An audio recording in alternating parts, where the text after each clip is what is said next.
Շնորհակալություն ձեր ներկայության համար, շնորհակալություն պարզաբանումների համար, պարոն վարչապետ, որովհետև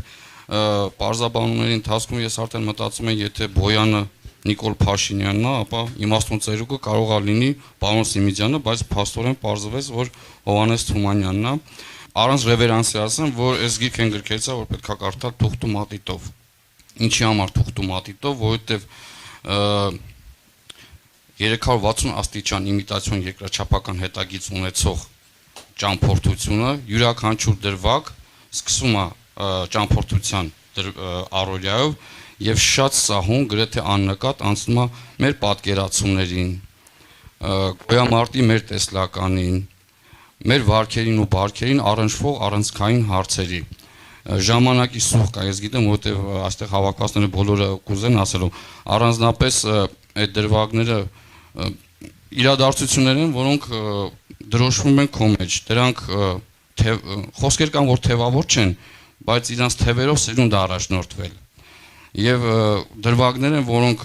այնպես են կաղապարվում քո մեջ, որ եթե ինչ-ինչ պատճառներով գլխուղեղի գոշնյութը անհետանա, ապա հաստատ նա մնալու է ողնուղեղային ռեֆլեքսների մեջ։ Եթե ձեր թույլատվությամբ երկու դրվագի անդրադառնամ, որպեսզի ժամանակը չչարաշահեմ,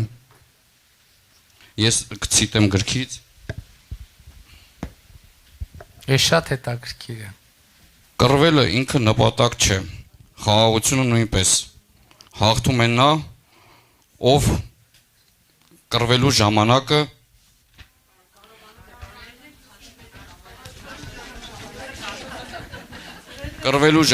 կարողանում է տարբերել հաշտվելու ժամանակից եւ կռվելու ժամանակի մեջ կռվում է, հաշտվելու ժամանակի մեջ հաշտվում։ Սրանք լոկ խոսքեր չեն։ Սա պատերազմի արհավիկների դառնությունները հասկացող եւ խաղաղության գինը արժեվարող մարդու մարգարեություն է։ Ես այս կարծիքին եմ, միգուցե սուբյեկտիվ է, բայց կյանքը ցույց է տալի, որ դա այդպեսին է։ Եվ ամենահետաքրքիրը ֆլամենկոյի միջոցով Իսպանիա եւ Հայաստան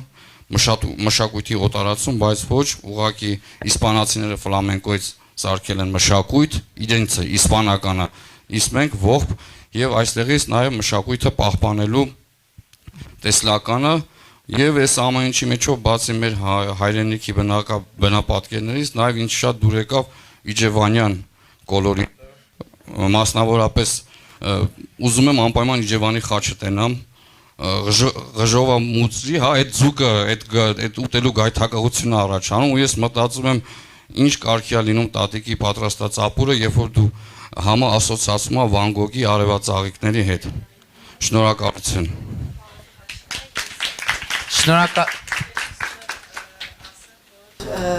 Այստեղ որ դուք նշեցիք Կավկան եւ այլ այդ բոլոր այստեղ մենք զետեղել ենք, որոնք որ հասկացել ենք, որ առնչվում են։ Այո, ճիշտ, այն ինչ լավ է, բայց ինչ լավ է, շատ ճիշտ եք հասկացել։ Գեներալ դե Գոլը ճիշտ է, Վասիլի Շուկշինը ճիշտ է։ Էս պրոֆեսիոնալ ընթերցողներ եք դուք, ժողովուրդ, ձեզ հետ պետք է զգույշ լինել, էս այն չեղավ։ Ես մոռացել էի նույնիսկ մոռացել էի։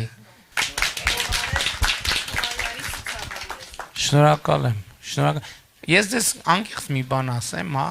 երբ որ Տիկին Անդրեասյանը գիտի, այդ բանով քննարկել ենք։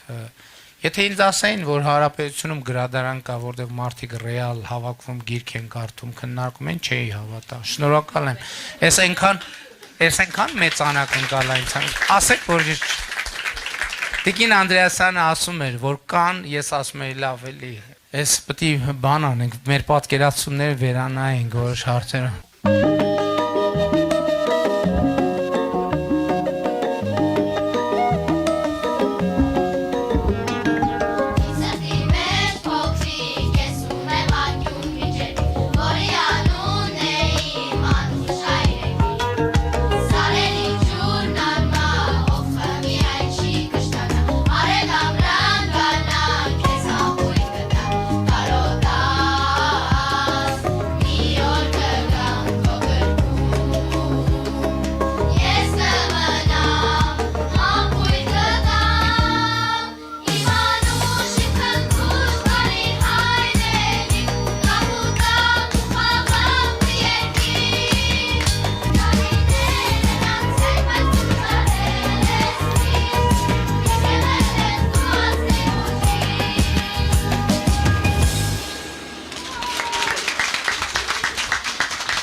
Այսօր Արտաշատ քաղաքի համար 4 հիմնական դպրոցի 3-րդ A դասարանի սովորողներս կներկայացնենք Նիկոլ Փաշինյանի չար տնակի հեքիաթը։ Տեղեկացնենք, որ ողջ դեկորացիան եւ հագուստները մեր ձեռքի աշխատանքներն են։ Իսկ այժմ ուշադրություն։ Տնակը հրապուրվեց նրանց խաղով, ինքն էլ ցանկացավ խաղին մասնակից լինել, ցավոք չէր կարող իջնել բացատ, որովհետև տնակ էր, նա որոշեց նրանց նշան անել, բացեց փակեց պատուհանները, ապակու մեջ արտացոլված արևը ընկավ նապաստակի աչքերին։ Էս ով է մեզ ջղայնացնում, եկեք նայենք ով է, գնացինք։ Դու ով ես։ Ես տնակն եմ։ Իսկ քեզ ով է այստեղ կառուցել։ Չգիտեմ։ Իսկ դու ինչից ես կառուցված։ Երազանքից։ Կուղբը, որ շինարարության վարպետ էր, զարմացավ, մոտեցավ, հոտոտելով ասաց. Լավ հոտ է գալիս, փայտե երազանք է։ Իսկ դու ինչու էր արևնի մաչկերին գցել։ Բուն ուշադիր լսեց, մի քիչ մտածեց եւ ասաց. Կարծում եմ տնակը կերել է նապաստակի կիրայի հիշողությունը, ուրախությունն ու սերը եւ այդպես զղկտվել, փքվել դղյակ է դարձել։ Բլուրի գագաթից 2 աղի գետակ է հոսում դեպի բացատներ։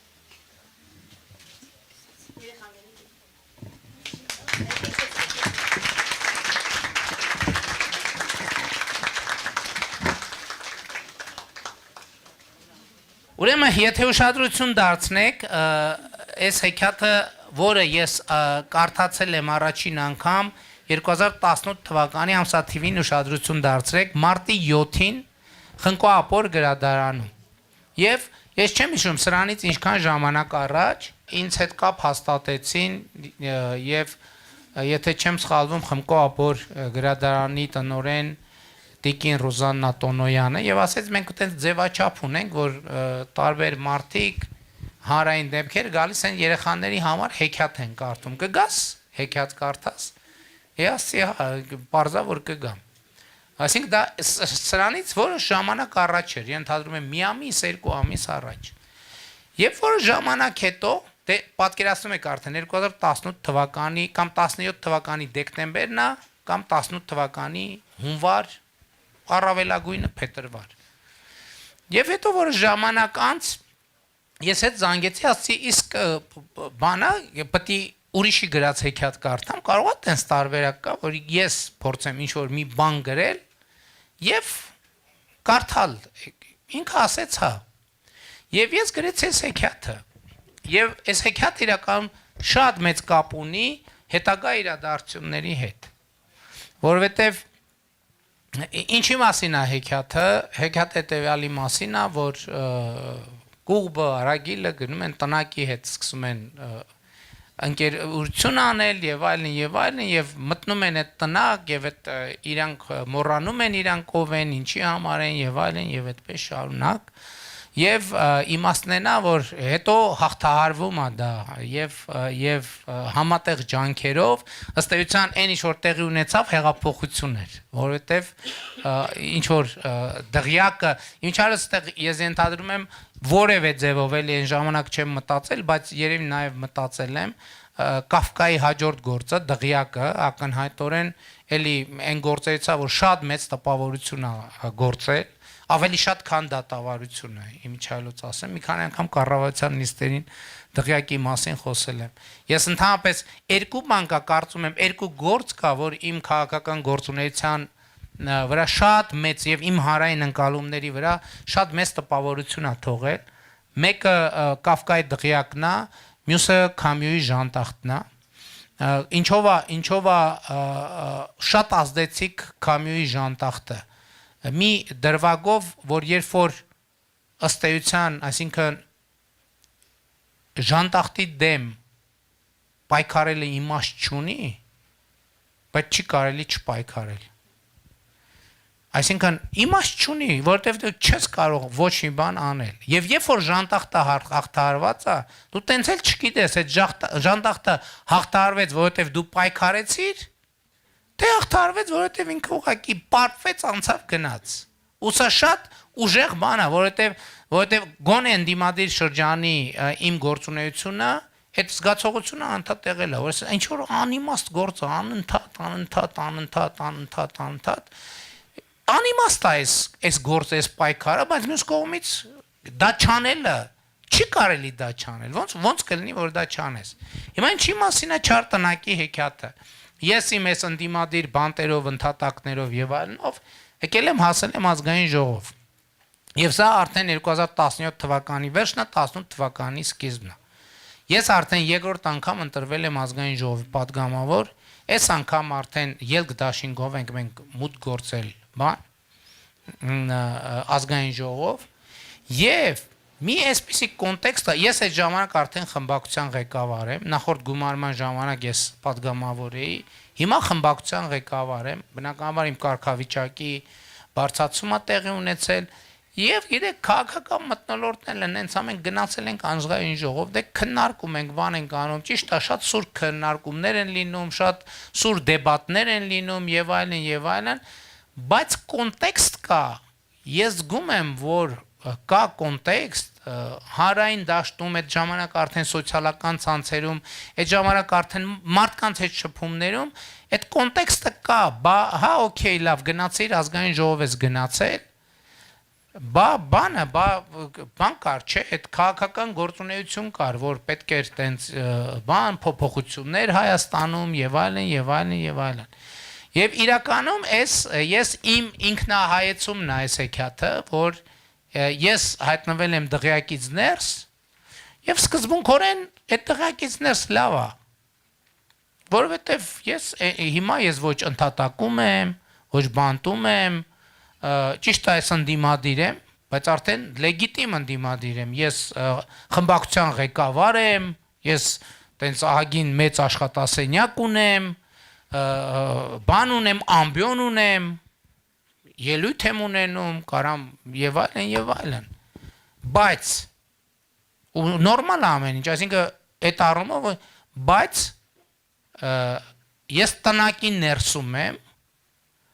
եւ ոնց որ թե կամած մոռանում եմ տնակից դուրս այն օրակարգը, որը եղել է, որը ինձ տարել է ընդհատակ, որը ինձ տարել է բանտ, որը չգիտեմ ամենատարբեր հետապնդումների առարկա է դարձել եւ այդ ժամանակ էդ էր մտածումը էդ էր հիմա մենք եւ ես կոնկրետ արդյոք պետքա այդ վիճակում մեջ մնամ տնակի ներսում, որ այդ հիշողությունը եւ սրությունը օրակարգի խամրելա, թե այնուամենայնիվ, ասինքն պետքա մնամ տնակի մեջ, թե պետքա դուրս գամ փողոց, որովհետեւ ասինքն մարդ, որ տենց գիշերները անցկացրել ազատության հրապարակում, օրեր, ամիսներ, փողոցներով եւ հայտնվել է դղյակի շատ հարմարավեր բանի, տնակի կամ դղյակի արդեն շատ հարմարավեր կաբինետում։ Հիմա ինչ պետքա անեմ, ես պետքա մնամ տնակի ներսում, թե պետքա վերադառնամ, թե պետքա դուրս գամ տնակից եւ հայտնվեմ էլի փողոցում։ Եվ այստեղ արդեն ըստ էության ակնհայտ է, որ 2018 թվականի մարտի 7-ին, եւ որ ես հեքիաթը կարդում եմ երեխեքի համար, ես արդեն եւ մենք թերևս արդեն որոշումները կայացրել էինք, թե ինչ պետք է անեինք եւ ըստ էության այս հեքիաթի մեջ նկարագրվում այդ ճանապարհը, որով այն մտածումներ, այն հոգեբանությունը, որով տնակից դուրս տնակի, ասինքն տնակը ազգային ժողովն է, բայց ինքը նկատի առնվում որպես դղյա, այնուամենայնիվ ինքը դղյակ է, որ իրանից ներս կյանքը եւ իրանից դուրս կյանքը բանա։ Դե հիմա ես մի դղյակն էլ եմ, մոտավորապես ես մի դղյակում էլ սենց մի խնդիր կա եւ այդ իհարկե մեծ մարտահրավեր է լինել այդ դղյակի կամ տնակի ներսում եւ չկորցնել հիշողությունը, չկորցնել ինքնությունը, չկորցնել օրակարգը եւ Ես դες անկեղծ պիտի ասեմ, ես հիմա հենց հիմա օրինակ այդ զգացողությունը բարեբախտաբար չունեմ։ Օրինակ 3 տարի առաջ, 4 տարի առաջ զգացողություններս ուրիշ էր, բայց երբ որ ես կարողացել եմ մի շարք որոշումներ կայացնել, որոնք հայտնի են արդեն եւ որոնք հեշտ չէին, ես մտածում եմ, որ այնուամենայնիվ այդ բանը գոնե սպահին դեռ ինձ հետ տեղի չի ունեցել եւ առաջիկայում էլ տենց փողոցներում ենք լինելու նախընտրական իրավիճակի բերումով եւ այդ ընթացքը ցույց կտա թե ինչոց է։ Պարոն վարչապետ, ես Նարինե Շահբազյանն եմ, հայ հին եւ միջնադարյան գրականության ամբիոնի հայցորդ, Արարատի ավագ դպրոցի տնօրենի ժամանակավոր պաշտոնակատար։ Ինձ համար անակնկալ էր եւ պատիվ էր նաեւ ձեր կողքին տեսնել տիկին նախարարին, այսօր նրա ծննդյան օրն է, շնորհավորում ենք տիկին նախարար։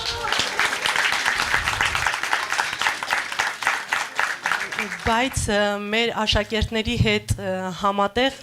մենք մի փոքրիկ նվեր ունենք եւ հետո ես հարցը տամ, եթե թույլ տաք։ Տիկին Աննա Հակոբյան, մենք հավատում ենք, որ դուք մեր վարչապետի կողքին եք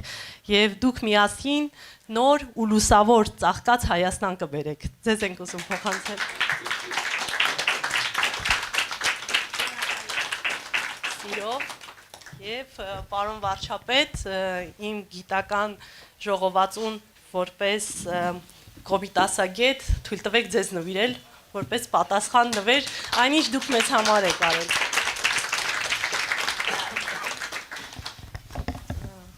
Ուզում եմ մեր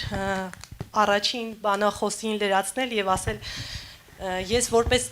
գրականագետ եմ իմ մշակումներն արել, առանց թուղթու մատիտի հնարավոր չի իսկապես կարդալ, բայց պարոն վարչապետ, մենք ձեզ նորովի ճանաչեցինք, նոր մարդու եւ որպես գրականագետ թույլ տվեք խոսել այն մասին, որ ընդհանրապես գրողին նրա գրվածքը, երբ քննում ենք, անպայման հաշվի ենք առնում այն հանգամանքը, որ յուրաքանչյուր տող հենց այնպես չի վերցված։ Եվ այստեղ դուք նշեցիք, թե որ գրքերից եք տպավորված, եւ այն բառերը, որոնք դուք բերել եք ձեր գրքի մեջ, դրանք հենց այնպես չեն արված, դրանք ձեր այդ պահին զգացածն է, ձեր այդ պահին ապրածն է,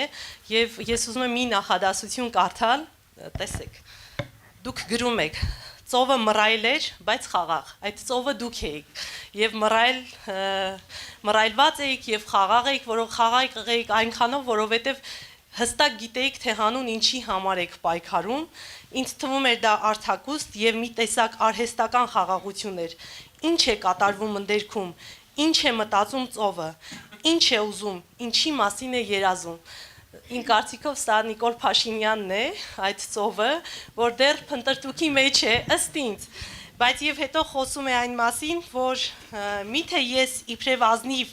իբրև անկաշառ, իբրև համարձակ, իբրև հայտնի սուբյեկտ ոչինչ չունեմ ասելու այն մարդկանց, ում բախտը չի բերել։ Այսօր այստեղ եք եւ շատ բան ունեք ասելու։ Ձեր օրինակով դեռ մեծ խոսք ունեք ասելու նաեւ հետագա սերունդներին, իմ հարցը հետեւյալն է։ Ինչ տանեմ այսօր ես մեր դպրոցի աշակերտներին, որն է աշակերտներին այս գրքով ձեր ուղերձը, շնորհակալ եմ։ Շնորհակալ եմ։ Ծովը իրական չէ, ես գիտեք, ինձ երբեք ծովի հետ չէի համեմատի, եւ այնտեղ ուրիշ դրվագ կա օվկիանոսի հետ երկխոսությունը։ Ծովը իրականում Հայաստանն այստեղ հանգամանքն էլ, միջավայրն էլ պետք է պատկերացնել, որովհետեւ այդ գրվել այն ժամանակներում, երբ որ արտակարգ դրություն էր երկրում հայտարարված եւ կարող է այդ արտակարգ դրությունն էլ արդեն ավարտվել էր, բայց այնուամենայնիվ այդ արտակարգ դրության մթնոլորտը եւ միջավայրը կար, այսինքն խաղաղությունը տեղ նկարագրված այնտեղ, որ խաղաղ արտահքուս, բայց ընդերքում ինչ որ բան է տեղի ունենում եւ ես շատ կարեւոր է, որ ինձ համար միշտ շատ էական է եղել հետեւյալը Եվ այսօր էլ է էական, եւ այս ընթացքում էլ է միշտ էական եղել, եւ իմ կարծիքով բոլոր խնդիրները այս ընթացքում որ ծագել են, կամ վստահել չեմ, բայց այնուամենայնիվ երբ որ ես այդ զգացողությունից շեղվել եմ, միշտ զգացել եմ, որ ինչ որ մի խնդրեմ առաջանում է, որովհետև գիտեք, այդ որ ինչ կա անդերքում, ծովը Հայաստանն է, ինչ կա անդերքում, այդ հարցը ինչի մասին է, լավ իրականում ինքը իր հետ անկեղծորեն ինչ է մտածում մեր ժողովուրդը, ինչ է ուզում մեր ժողովուրդը, ինչ է, երբ որ գիտեք ինչ, տենց մի բան կա, տենց մի ամեն բարձրաձայն ասված միտքը չի, որ արտահայտում է այն ինչ որ մարդը մտածում է։ Եվ ես մի X պահի ես չեմ կարող հիշել ինչ պահի, բայց ես կարող եմ հիշել։ Դա իմ մանկական տպավորություններն է եւ մանկական երիտասարդության տպավորություն։ Ես երբ եմ հասկացել, որ միշտ չի, որ ասվածը արտահայտում է ինչ որ մտածում է։ Օրինակ այդ առումով մենք մի հատ շատ լավ գործիք ունենք, շատ լավ գործիք ունենք, մեզ համար շատ սիրելի, այդ մեր կենացներն են։ Մանկությունից մինչև այսօր։ Օրինակ կան մարդիկ, ու մենք ճանաչում ենք, գիտենք։ Շատ թե քիչ, մի քիչ ավել, մի քիչ պակաս, եւ երբ որ հնչում է կենաց, եւ մարդը ասում է բաներ, եւ դու գիտես, որ դա իրանը չի։ Ինքը ճիշտ չի ասում։ Ինքը ճիշտ չի ասում։ Ընդ որում ինքը ասում է դիմացինի մասին մի բան, ասում է դու սենց ես, ինքը տենց չի, դու գիտես, որ ինքը տենց չի մտածում։ Ինչի է բարձրաձայնում դա, ինչի է ասում դա։ Եվ հետևաբար, եթե անհատի մակարդակում սա հնարավոր է, սա հարց է, եթե սա մի հոգու դեպքում հնարավոր է, կամ տենց իրավիճակ, իսկ կարող է պարզվի, որ սա հանրային մակարդակում էլ է հնարավոր։ Որ մենք ասում ենք բաներ, բարձրաձայնում ենք բաներ, որ այդպես չենք մտածում։ Եվ ես, երբ որ 2021 թվականի ընդ որում երեխեքը երգում էին, ոնց էր, որ մենք մեր հայրենիք դու միշտ ազնիվ ես եւ ճիշտ ես։ Ես օրինակ սրա մասին շատ եմ մտածել, էլի, որ ես երբ որ 2018 թվականին դարձել եմ վարչապետ, ես եղել եմ այդ հայրենիքի, որը միշտ ազնիվ է եւ ճիշտ է վարչապետը։ Որը միշտ ազնիվ է ու ճիշտ է։ Ու իրոք ինքը միշտ ազնիվ է ու ճիշտ է, բայց ինչի, որովհետեւ ինքը ունի իր ազնվությունը եւ իր ճշմարտությունը, բայց ինքը ունի իր տակտը։ Ինքը ունի իր տակտը։ Այդ եթե համեմատենք, բայց երբ որ այդ տակտը դնում ես ընդհանուր կոնտեքստի մեջ, դնում ես այդ տակտը ոնց որ ուրիշ երաժշտությունից է։ Իսկ հնչում է ուրիշ երաժշտություն։ Եվ հետեւաբար կարող է պարզվի, որ մենք օրինակ կներեք, ես մաքսիմալը պետք է անեմ, որ այսօրվա հանդիպումը չքաղաքականացնեմ, բայց օրինակ առանց Ղարաբաղ չկա Հայաստան։ Եվ մենք բոլորս այդ ճշմարտության կրողն ենք եղել։ Եվ մենք անընդհատ դա բարձրաձայնել ենք եւ մենք անընդհատ առաջնորդվել ենք դրանով։ Բայց մենք իրոք տենց ենք մտածել եւ իրոք դա ճշմարտություն է եղել, թե չի եղել ճշմարտություն։ Եվ ես 2021 թվականի ընտրությունները, որտեղ իմիջիալը շատ են խոսում դրա մասին ու ճիշտ են խոսում։ Մենք ուրիշ ծրագրով մտել ենք ընտրություններ, ուրիշ ծրագրով դուրս ենք եկել ընտրություններից։ Եթե դուք մեկ համեմատեք 2021 թվականի խորհրդարանական ընտրությունների մեր նախընտրական ծրագիրը այն ծրագրի հետ, որը կառավարությունը ընդունեց օգոստոսին, իհարկե մենք մաքսիմալը արել ենք, որովհետև տենց լրիվ անտրամաբանական կլներ, որ ընդ լրիվ ուրիշ բաններ, ստեղ 180 աստիճան ուրիշ բան, բայց դուք կտեսնեք էական բաներ։ Եվ այդ ժամանակ ես հասկացա, որ մարդիկ հասկացել են, կա այդ զգացողությունը, որ սա կենաց ասելու տեղ չի այլևս, սա կենաց ասելու սա այն ժամանակը չի, երբ որ եւ մենք պետքա վեր կենանք եւ խոսենք բաներ, որ մեր իրականության մեջ ընդունված է։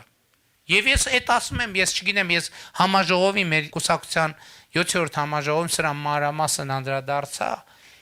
այդ ընտրությունները իմ ամբողջ քաղաքական գիտակցությունը փոխել են։ Ու ամբողջ քաղաքական գիտակցությունը փոխել են դրվագներով։ Ես պարզա, ես էլի այդ տպավորությունը, որ մեր հանրահավաքի առաջին շարքերում այդ գերդաստանների մեծ մամաները կանգնած են, դա ինձ բան էր անում, ասում եմ, այստեղ ինչ որ մի բան կատարվում է, ինչ որ մի բան չի լինում sense բան։ Ես այսքան ժամանակ քաղաքականությամբ զբաղվել եմ, ես չեմ տեսել sense բան։ Եվ ես sense անդադ ուզում եմ, անդադ մտնում էի եւ դուրս էի գալիս, փորձում եմ իրանց արանքներով։ Ու ականջիս տակ խաղաղություն, խաղաղություն, խաղաղություն, խաղաղություն, խաղաղություն, խաղաղություն, խաղաղություն, խաղաղություն, խաղաղություն, խաղաղություն, խաղաղություն, խաղաղություն։ Այդ առաջին շոկն էր ամբողջ Հայաստանը ինձ մեղադրում էր դավաճանության մեջ նոյեմբերի 8-ի թուղթը ստորագրելու համար 2021 թվականի հունիսին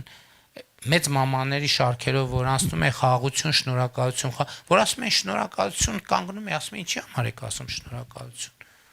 Ասում են որ կանգնացրիր։ Ասում են հազարավոր երեխեքի կյանքեր փրկվեց։ Այդ դրա համար շնորհակալություն, խաղաղություն, խաղաղություն, խաղաղություն, խաղաղություն, խաղաղություն, խաղաղություն։ Եվ ես հասկացա, որ միակ բանը, որ ես հաջորդ շրջանով, իհարկե շատ բաներով պետք է զբաղվենք, շատ բաներով։ Շատ կարևորը, ամենակարևորը ինչ է։ Եվ մեր ծրագրում դրա համար կառավարության ծրագրում գրվեց, որ խաղաղության այն ժամանակ տենց ում տածեր գրենք, որ խաղաղություն հաստատելը, գրել ենք տարածաշրջանի համար խաղաղ զարգացման դարաշրջան բացելը մեր ժողովրդի առաջ մեր ստանձնած մեծագույն պարտավորությունն է։ Եվ գերկենտրոնացածություն ամեն օր ընդ որում տարբեր իրադարձություններ են տեղի ունենում, որոնք այն մասին են, որ անհնար է չի լինելու խաղաղություն, բացառված է, մոռացեք, չի լինելու խաղաղություն, խաղաղությունը անհնար է, խաղաղությունը պետք չի եւ բոլոր փաստեր եկեք հիշենք 2021 թվականի մայիսի իրադարձությունները, օգոստոսի իրադարձությունները, նոյեմբերի իրադարձությունները, 22 թվականի հունվարը, դեկտեմբեր, սեպտեմբերի իրադարձություններ, բոլոր ամեն ինչը նրա մասին էր, որ խաղաղությունը անհնար է խաղաղություն։ Եվ եթե այդ մեծ մամաների ձայնը ինձ անընդհատ ուղեկցող չլներ, ոչ մեկին չէր կարող համոզել, որ խաղաղությունը հնարավոր է։ Եվ ես դա ընդհանրապես լուրջ օրակարգ որպես այդպեսին չէի ունենա։ Ես հիշում եմ, մի անգամ մենք բան էինք անում, քննարկում էինք, եւ ես ասում էի այդ միջավայրում, պարզա, եւ ես զգում էի մթնոլորտը ինչպիսին է քննարկման մթնոլորտը, եւ ես պատտվեցի կամ զգալով հարց տվի ներկաներին, ասացի, ով է հավատում ներկաներից խաղաղությանը, ով է հավատում։ Ես հասկացա ոչ մեկ չի հավատում։ Ասի պրոբլեմ ունենք։ Իրանք ուզում են, այսինքն բան չկա, այդ պահին արդեն կամ դիմադրություն չկա, կամ շատ նվազ է դիմադրությունը։ Ես ասում եմ, ով ասի չի, այս պրոբլեմա։ Մենք պետք է հավատանք դրան։ Բայց հաջորդը, ինչով ինչի հաշվին հավատանք։ Չկա հավատալու ոչ մի նախադրյալ եւ ոչ մի նախապայման։ Ուրեմն մենք պետք է ստեղծենք հավատալու նախադրյալ եւ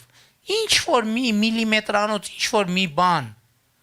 ոչինչ, մի քիչ էլ հորինած, մի քիչ էլ մոգոնած, բայց մենք պետք է մի փոքր հենման կետ ունենանք, պետք է մի փաստ լինի, մի բառ լինի, մի նախադասություն լինի, որի վրա մենք կարողանանք հետագա իրադարձությունները կառուցել։ Եվ իրականում ծովի մասին էր այդտեղից որ ես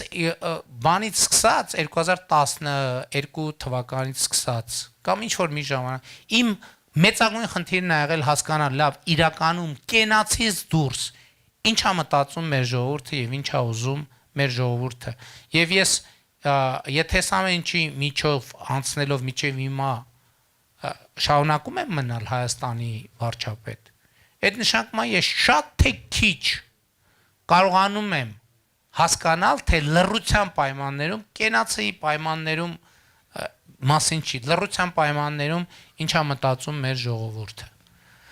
Եվ սա շատ կարևոր է, այդ ծովը տեղ է, ես երբ որ ասում եմ ծովը, ինչ ծով, ինչ ես մտածում, ծով, ուզում եմ խոսամ քեզ հետ, ծովը Հայաստանն է,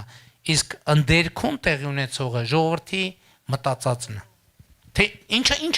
չէ ոչ թե մտածողությունը, այլ ինչա մտածում։ Երբ որ ինքը մենակ, երբ որ մարդ չկա, երբ որ ինքը նույնիսկ ընտանիքի անդամի հետ չէ, որովհետև մենք բոլորս բաներ կան, որ միջավայր ունենք, որտեղ 99%-ով ենք, բայց մեզնից ոչ մարդ 100 անմնացորդ անկեղծա մենակ ինքը իր հետ։ Բացառված է։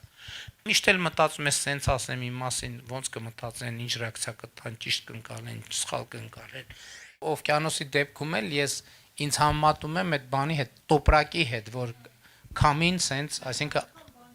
գիտեք այդ ենթատեքստը, այս որ ասում եմ աշխարհը շարունակում է մեզ համար անծանոթ վայր մնալ, այդ օվկիանոսի դրվագ կարծում եմ ենթագիտակցորեն այդ արտահայտում, որ մենք այնուամենայնիվ էկոսիստեմը, որում մենք գտնվում ենք աշխարհ քաղաքական, այդտեղ ենք, այդ ալիքները մեզ տանում են, մենք քշում է քամին մեզ, բայց մենք չենք հասկանում ոնց հարաբերվենք այդ քամու եւ այդ օվկիանոսի հետ, որտեվ օվկիանոսը մեծ ուժ է, չէ՞, բայց օվկիանոսում շատ կենդանիներ իրենց լավ են զգում եւ վրա կան կենդանիներ, ովքեր օվկիանոսի վեր, ներս, վրա, բարձր, ասենք իրանք ինչ-որ հարաբերություն են կարգավորել օվկիանոսի հետ։ Մենք չէ, մենք այդ տոպրակի նման սենց քամին մեզ տանում է, քշում է այս կողմ, քշում է այն կողմ, չենք կարում հարաբերություն հաստատենք։ Անկանոն է, էլի տակտի խնդիրն է։ Այսինքն այդտեղ ես ասում եմ հիմա, այդ իմ ենթագիտակցություններն են աշխատում, հիմա հետահայաց ես իմ գրածը այսօրվա առիթով ուղղակի։ Այն ժամանակ ես այդքան չեմ մտածել։ Որ ենթագիտակցությունս արտահայտվել է։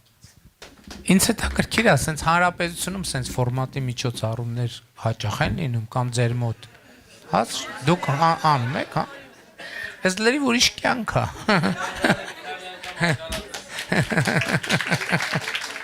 Ես երբ նույն կերպ զարմացել եմ պարոն վարչապետ, երբ հրավեր ստացա Տիկին Ավագյանից եւ Սիրուշից դեկտեմբերին մասնակցել նմանատիպ մի հանդիպման գրադարանում եւ գրքերը ես պետք է ընտրեի, այսպես էլ ֆորմատը, որ մի քանի 1 տասնյակ երևի կանանցով քննարկենք։ Ես շատ ուրախացա եւ միանշանակ համաձայնեցի ու ընտրեցի Աքսել Բակունցի, ներեցեք, Ալպիական մանուշակը եւ Նարդոսի ինչ պատահեց, երբ շաքարամանից 2 կտոր շաքար պակասեց, ասեմ, որ գրքերի ընտրությունը պատահական չէր, իհարկե գրողները շատ տարբեր են, ինձ համար Բակունցը ուրիշ հարթության վրա է, բայց ինչն էր այստեղ իրենց միավորում, 2 ստեղծագործություններում էր խոսք է գնում կնոջ արձագանքը բռնության ենթարկվելուց հետո, այն է լռությունը։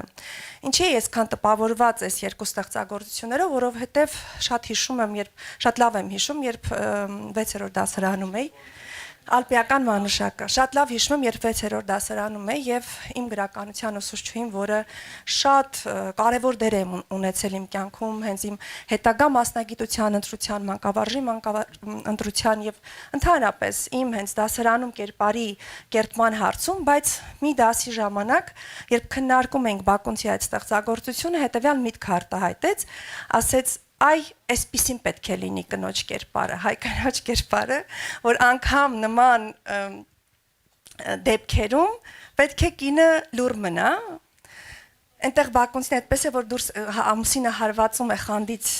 դրդված եւ կինը ուղղակի լուր դուրս է գալիս, շատ պատկերավոր է այդ մասը, ես այդտեղ ամաչեցի պատասխանել, բայց ես մինչեւ հիմա այդ մեր դասի քննարկման ազդեցության տակ եմ եւ ինձ չեմ կարողանում ներել, որ չեմ ընդդիմացել իմ ուսուցչուհուն, որին շատ եմ հարգում ու շատ լավ առիթ էր հենց կանանց հետ քննարկելու այս 2 ստեղծագործություններում արծածվող թեմաները, երբ ես մտա գրադարան, ես չեմ կարող ձեզ պատկերացնել, ես 2 րոպե sense կանգնել եմ, որտեղ այնպես էր մթնոլորտը, ալպիական մանուշ, ամեն մանրուկ նախ թեյախմության շուրջ էր, շաքարամանը, շաքարի այդ կտորները, ալպիական մանուշակից փոքրիկ sense ինչ որ էջանի շատ տպավորված է ծրարներ եւ այդ քննարկումը այնքան հրաշալի անցավ, որ անգամ կանայք իրենց անձնական փորձից էին կիսվում, այդքան ջերմ եւ մտերմիկ էր դարձել այդ քննարկումը, բայց մեկ խնդիր ունենք մենք այստեղ գրադարանում, Տիկին Ավագյան ջան, շնորհակալություն հայտնել ձեզ եւ մի գաղափար ենք մտածել մենք երեքով, ուզում ենք կյանքի կոչել եւ ուզում ենք խնդրել ձեր աջակցությունը ամեն ամիս նախ ուզում ենք ստեղծել ընթերցանության ակումբ ու առանց բայց դա դեկտեմբերին արդեն որոշել ենք եւ տեսանք ձեր այս չէ, արշավը, մենք միանշանակ միանում ենք ձեր արշավին, Տիկին հա, ու ես չէ, ասեմ որտեղ է, որ չէ, դուք էլ ունեք, կարող եք, հա, ասեմ ինչ, աջակցության մասում Եվ իհարկե դա չի ունենալու սեռային սահմանափակում եւ ես վստահ եմ որ մեր մարզում ավելանալու է որովհետեւ մեկ անգամ այդ քննարկմանը մասնակցողը հաստատ կուզենա էլի մասնակցել մենք ունենք խնդիր մենք ունենք տարածքի խնդիրը այստեղ գրադարանը 3 փոքրիկ հատվածներից է բաղկացած ու շատ անհարմար է ընթերցողի համար անհարմար է եթե մի գիրք է ուզում պետք է մի մասնաշուն Տիկին Անդրեասյանը եթե այս գաղափար հնչեցրեց նոր տարածք նոր գրադարան Տիկին Անդրեասյան ես բայց հիմա հիմնական ինտրիգը որ ինձ հուզում է հարաբերությունը մենք քանի նման տեղ ունենք կարող եք գիտել Պարոն վարչապետ, իրականում մենք ունենք 12 գրադարան, մարզերում, մարզային գրադարաններ, պոակներ, որոնք նախարարության ենթակայության են եւ շատ ակտիվ աշխատում են, իսկապես արտաշատում էլ շատ մեծ ակտիվություն է, այսինքն էլ առիթ եմ ունեցել այստեղ քննարկման մասնակցել Եվ ձեզ խորհուրդ կտամ ժամանակ ունենաք գավառում էլ գնալ մեր գրադարանը, կարծում եմ էդ էլ ձեզ հաճելիորեն ձեր պատկերացումը կփոխի Եղեգնաձորում գնաք, Գյումրիում գնաք, այսինքն իրականում ապարանում, հրազդանում շատ ակտիվ տարածքներ են, ամառային ընթերցանության հրաշալի միջավայր են, երեխաներին հավաքում են, ոչ ֆորմալ կրթություն եւ ուզում եմ շնորհակալություն հայտնել, որովհետեւ շատ մեծ աշխատանք է արվում, բավականին տարածքի իմաստով ոչ հարմար տարածքում, բայց սա ցույց է տալիս, որ ոչինչ խոչընդոտ չի, այսինքն եթե մարդիկ ուզում են հավաքվել, չեն ասում մեծ դահլիճ չունենք, պայմանները հարմար չեն, այդ ամենը տեղի է ունենում ու իսկապես շնորհակալ եմ Տիկին տնօրեն ձեզ ու աշխատակազմին։ Ես ձեզ ուզում եմ մի բան ասել, ուղիղ առանց սեթևեթանքի, առանց բանի, եթե այս ամեն ինչը ինչ որ կա բանա, իրականություն է, ես կարծում եմ, որ մենք ծրագիր կանենք, որպեսզի մենք ընդհանրապես հանրապետ, որովհետև մենք հիմա որդեգրել ենք, չէ, 100 կենտրոնների եւ այլն, մենք անպայման կանդրադառնանք, որպեսզի եթե այս հիմքը կա, այս հիմքի վրա մենք զարգացնենք եւ պետական մակարդակով զարգացնենք, որպեսզի մարդկանց գրադարանը որպես մարդկանց շփման միջավայր։ Այն մարդկանց, ովքեր ամբողջ օրը Instagram, Facebook, չգիտեմ, Telegram, որ մի քիչ իրականության մեջ ապրեն։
Շնորհակալ եմ շատ լավ կատարման համար, բայց ասեմ մի հատ խնդրեմ էլ երկի հետ կա,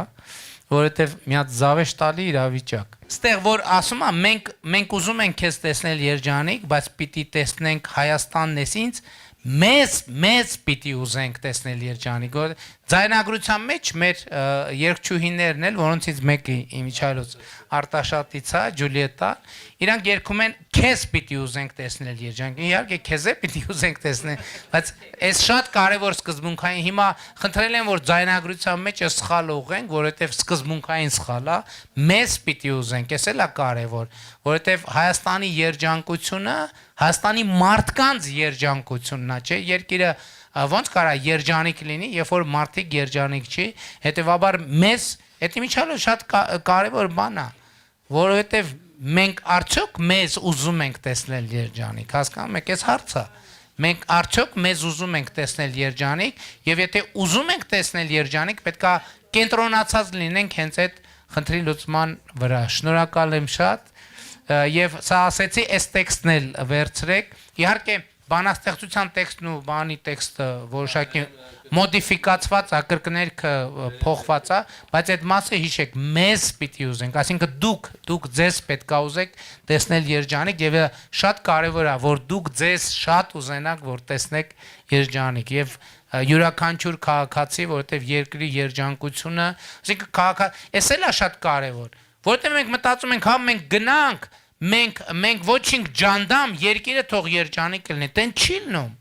Չի կարա որ երկրի քաղաքացիները լինեն դժբախտ, թշվառ,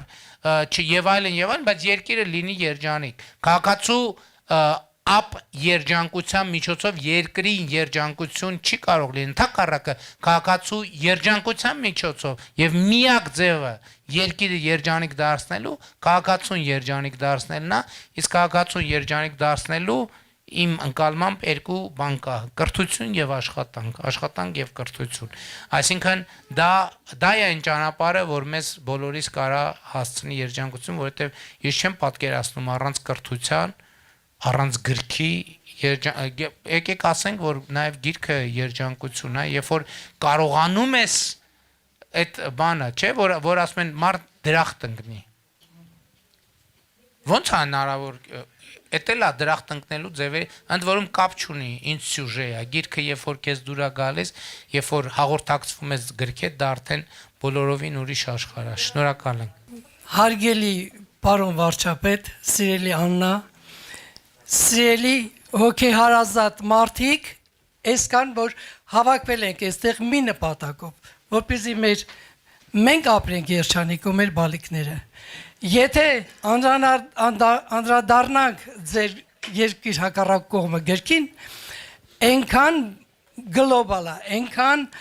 հարուստ է ամեն ինչով, ինքն գրքում է ամեն ինչ, հոգեբանորեն շատ սիրուն ձևով, բայց ես կուզենամ կանգ առնել մի բանի վրա։ Կուբայում դուք Ֆիդել Կաստրոյի հետ հանդիպելուց Կուբայում դուք մի բան եք այնտեղ նշում, որ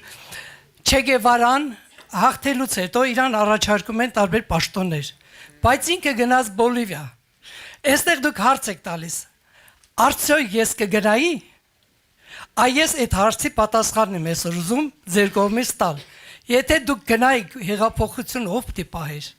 Այսօր դուք հասաք նրան, որ ստեղծվեց այդ ամեն ինչը։ Եկավ հասավ նրան, որ այսօր մենք վստահ ենք խոսում։ Ամեն մեկս մեր տեղը աշխատում ենք անել այն, ինչ մենք ի վիճակ ենք։ Ազատ, անկաշկանդ եւ բնականաբար այդ ամեն ինչի մեջ առաջանում են հարցեր, որ միշտ չի որ հաճելի է լսել։ Բայց այսօր ես ձեզ ցանկանում եմ, շատ եմ ցանկանում այն գլխարկը, որ քո գլխին էր, որ պաշտպանեց քեզանից անտեսանելի գլխարկը, որ քեզ 3 մետրի վրա չտեսան, ես կուզենամ այդ գլխարկը միշտ ձեր գլխին լինի, որ բոլոր այն խոչընդոտները, այն չարակամները, այն բաները, որ կխանգարեն ձեզ, այդ գլխարկը թող ձեր գլխին կողքով անցնեն, որտեվ դուք մեզ պետք եք, շատ եք պետք, եւ այսօր մի խոսք էլ ասեմ, որ Ետ Ֆրեյդի հետ հանդիպելու ժամանակ, որ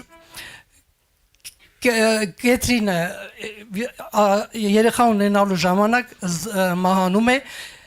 Ֆրեյդը շատ անելի վիճակում է, ինչու համար եմ ապրում։ Այդ դուք գալիս եք, կանգնում եք, խոսքի արժեքը, խոսքի ուժը, ինչքան հզոր է, որ դուք օրինակ եք բերում ձեր մորը, ձեր սրբությանը, որ ձեր մայրը ուզեցել է, որ դուք դառնաք լրագրող, բայց որոշել եք խիստ, որ պետք է լինեք աշխարհակցության ուսուցիչ։ Ու այդ ժամանակ մահանում է մայրը։ Ու դուք ինչ եք անում, վերջի խոսքն չի ասում, թե ինչ լինի, բայց դուք դառնում եք լրագրող։ Դառնում եք լրագրող եւ երևի թե այդ մոր այդ ջերմությունը դուք այնտեղ ասում եք, որ ես ուրախ եի, որ մայրս այդպես արտահայտություն եք անում, սա մի քիչ այսօր ձեր գրքի մեջ գտնված բավականին շատ հարցեր մեր ավանդապահ մայրերի, քույրերի համար մի քիչ կողքից ենք մենք նայում, որտեղ մենք դրանց սովոր չենք, բայց դա իրոք կյանքն է եւ եթե ուզենք չուզենք մենք առնչվում ենք դրան։ Այդ մեր կյանքն է, բայց այս պահը ինձ շատ հուզեց, որ դուք ամեն ինչի նայում եք այն տեսանկյունից ինչ որ կուզենամ, որ ես այսօր մեր ամբողջ ժողովուրդը նայեն։ Այսինքն ինձ հարց են տալիս, ինչ եք մտածում հիմիկվա համար, ասում եմ, ես մտածելու, կարծիք կազմելու համար պետք է գրքի 2-3 կարտամ։ Դուք ընկել եք Թումանյանի Կիկոսի մահի օրը մի հատ բան եք լսում, մեկն էլ վրեն եք դնում, հետո մեկ վերջի կողմն էլ մորթում եք կելեղ եք տալիս։ Հիմար մարդու նման էլ ծառի տակը փորելու, ոսկին հանելու փոխարեն աղջկան դուք այդ մեկ գելի բաժին եք դա մովան մեղավոր մի գնացեք դրան արեք այն ինչ որ դուք ի վիճակ եք ինչ որ ձեր մոտ լավ է ստացվում ու ամեն ինչը կստացվի շնորհակալ եմ այսօրվա համար եւ կուզեմ եւ իմ կողմից իմ նվերն էլ հատուցեմ իհարկե ես պատասխան չեմ բայց նվերը կմակագրեմ հետո շնորհակալություն Պարոն վարչապետ նախ շնորհակալություն խաղաղություն ձեր ասած խոսքերն ասեմ ես հարց չեմ ուզում տալ ես մի առաջարկություն եմ ուզում անել ձեր գրքից շատ տպավորված եմ Հայաստանի բույրերը այդ գլխով Տիկին նախարարն էլ այստեղ է ես մի առաջարկություն ունեմ կխնդրեմ որ մեր դպրոցական դասագրքերում այդ գլուխը այդ հատվածը չտես մի արեք Չէ անպայման կուզեմ որ բոլոր երեխաները Հայաստանի գույները մեր Սարյանի նկարներով թող Հայաստանի բույրն էլ այդպես ճանաչեն սա իմ առաջարկությունն է Հայաստանն ինքը բույր ունի ավելի ճիշտ բույրեր երեք բես բույրերի համադրում է Հայաստանը եւ փակ աչքերով ու ականջներով աշխարհը շրջելիս կարող ես ասել հասար Հայաստան թե դեռ ոչ Հայաստանը ճանաչելի կդառնա իր բույրով Դե ուրեմն Հայաստանի առաջին բույրը մլացող խաշամի բույրը Մլացող խաշամը թախծի բույր ունի Սա աշտան բույրն է Հայաստանի աշտան բույրը Հաջորդ բույրը խորովածի բույրն է որ դարձալ երեկոյան աղջամուղջին կարելի է զգալ Հայաստանի ցանկացած անկյունում բնակելի թե անմարդաբնակ Այս բույրով առնականությունը հայտարարում է իր գոյության մասին, գծում է իր սահմանները, այսպես բուրում ենք մենք, այսպես բուրում են մեր հայրերն ու որդիները, այսպես բուրում է մեր առնականությունը, մեր խիզախությունը, մեր ուղղամտությունն ու քաջությունը, այսպես բուրում են Հայաստանի տղամարդիկ։ Հաջորդ բույրը ամենանուրդ ու սիրելին լավաշի բույրն է, թարմ լավաշի, թոնրատնից դուրս չբերված ու թոնրի մեջ հասունացող լավաշի բույրը, սա Հայաստանի կանանց բույրն է, արփունքի ու կանացիության, մայրության ու կանացի սիրո բոլոր դրսևորումների բույրը, այսպես բուրում են մեր մայրերը, մեր հայրերի սիրած կանայք, Այսպես բուրում են մեր սիրելի կանայք, այսպես բուրում են նաև մեր դուստրերը, որ մեր կանանց ու մայրերի պես զավակներ են ծնելու խաշամի պես թախծոտ ու բռնկուն մեր երկրի համար։ Հայաստանում գիտեք սերն էլ բույր ունի, սերը բուրում է թարմ լավաշի մեջ փաթաթված տաք խորովածի պես։ Բրավո։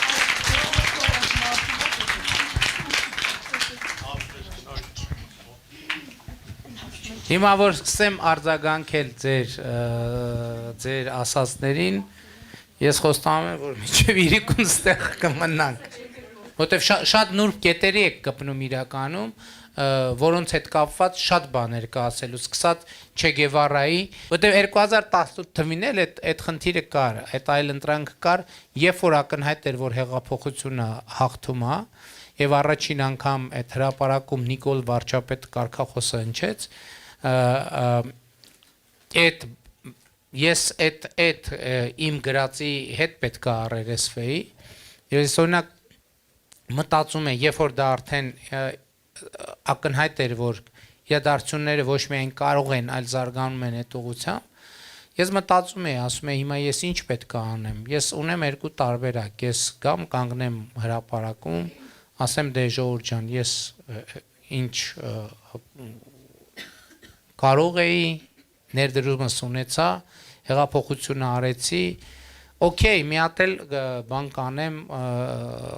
կապահովեմ ազատ արդար ընտրություններ եւ ես գնացի իմ գործերով։ Ու ոնց պատտում էի չէր ստացվում, որովհետեւ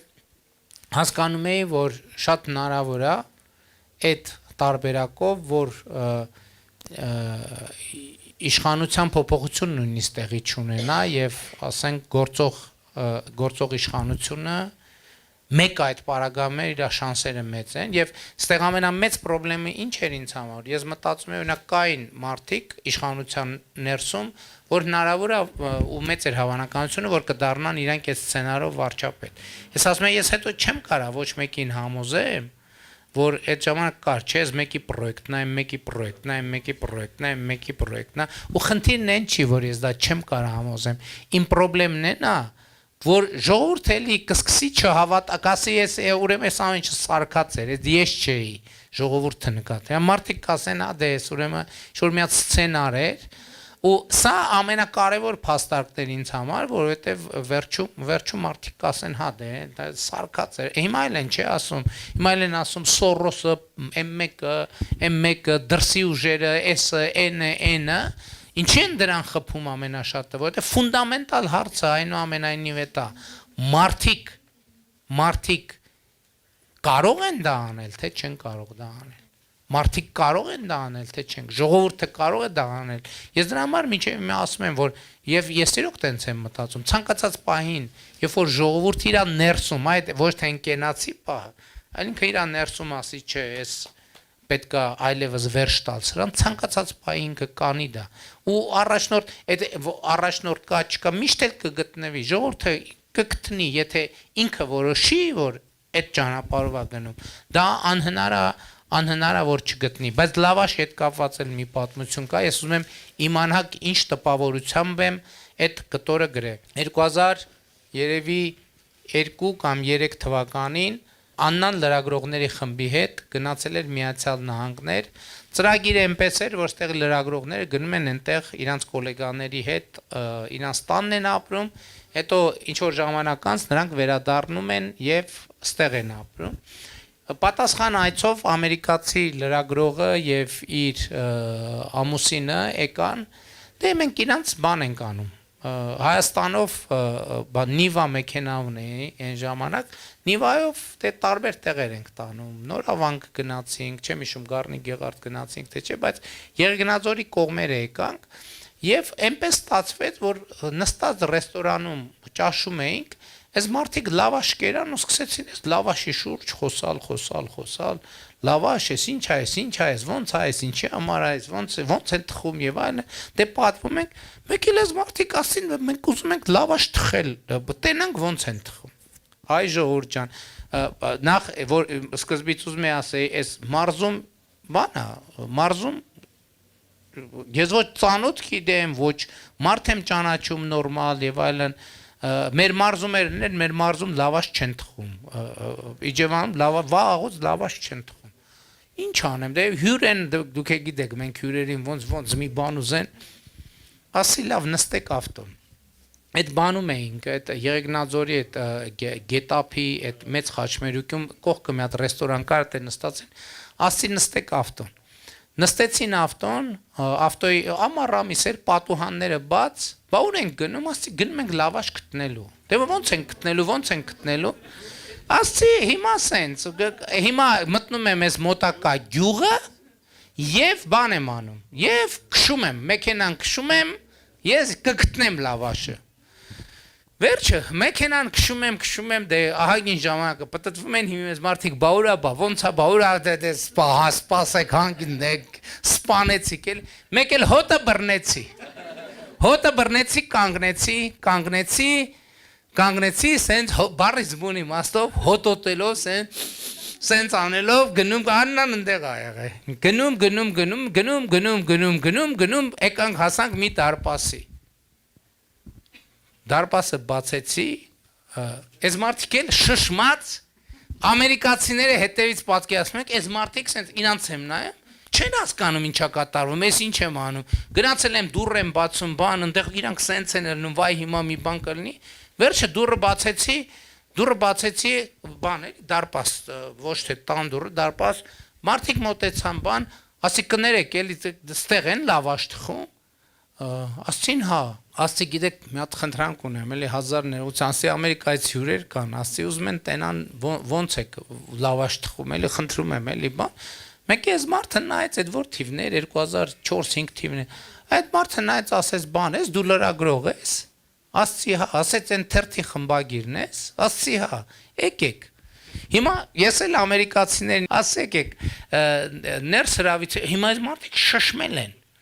մեկ էլ միջև մեկ մտնում եք, մեկ էլ տենանք տնից սեղան, երկու հոգի սեղան են դուրս բերում, հա սեղանը տարան, հետո տարան ընդեղ էլ թոնիրի մոտակայքում ես սեղանը դրին, ես ամերիկացիք նայում են չեն հասկանում ինչա կատարում, մեկ էլ բերին, այդ սեղանի վրա ապսեներ են շարում, ես են անում, բերում են թթու, պանիր, սենց եւ այլն, Այս ամերիկացիք բարիս բուն իմաստով են շոկի մեջ են, չեն հասկանում ինչա կատարվում, խելագարվում են, անընդհատ զգում եմ, ես անգլերեն ոչ հասկանում եմ, ոչ ես զգում եմ, որ Աննային անընդհատ բան են անում, Աննան հանգստացում ասում է, նորմալ է, բան չկա, ոչ մի անհանգստացեք, վերջ այդ մարդիկ այդ սեղանը գցում են, հիմա այդ տան տղան մեր կուսակցության անդամ է, Մարտիրոսյան Նարեկենս տունն է,